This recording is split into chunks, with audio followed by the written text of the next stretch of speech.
guys, pupunta po kami sa wedding. We are invited. So ayan, naka-makeup talaga in white na white ang makeup. Ayan po. Hello everyone. So today po ay invited kami sa wedding or shadi. Kaya pupunta kami. See you there. Stay tuned.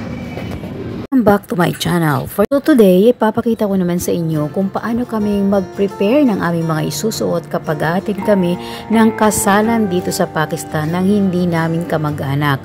Una, syempre, kailangan natin ng mga bonggang damit. Kailangan din natin ng mga alahas. Hindi naman kailangan ginto. Ang mahalaga, ito ay babagay sa ating mga isusuot. Safe ang magsuot ng mga tunay na ginto. Kailangan din natin ng bag, mga sapatos na babagay din sa ating isusuot. At syempre, ang pinaka-importante ay ang makeup. Dahil dito sa Pakistan, kapag a-attend ka ng wedding, para kang a-attend ng Battle of Beauties. Napaka-importante, maganda ka kahit bisita ka lang. Ito nga, nandito na kami sa wedding hall. Ganito ang settings karaniwan o kadalasan ng mga food nila kasi nga buffet style siya. Eat as you can or you can eat as much as you can. Ayan, bonggang-bongga, diba? Sa setup pa lang ng wedding hall ay talaga namang napaka-fancy na.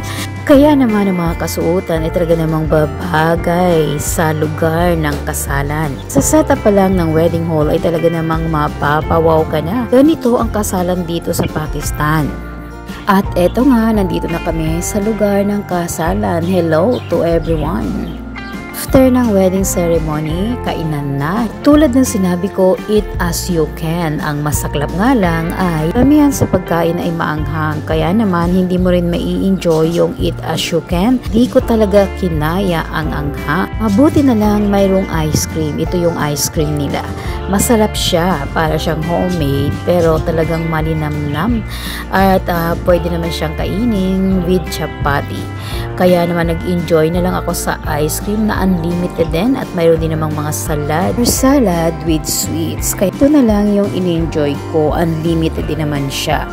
At masarap, masustansya pa, diba? Kaya safe tayo sa diet natin. At higit sa lahat, ang kape. Ang napakasarap nila at unlimited na kape. Kaya naman nakatatlong tasa o baso ako. Ay diba, bonggang-bongga. At doon na lang ako talaga bumawi sa kape.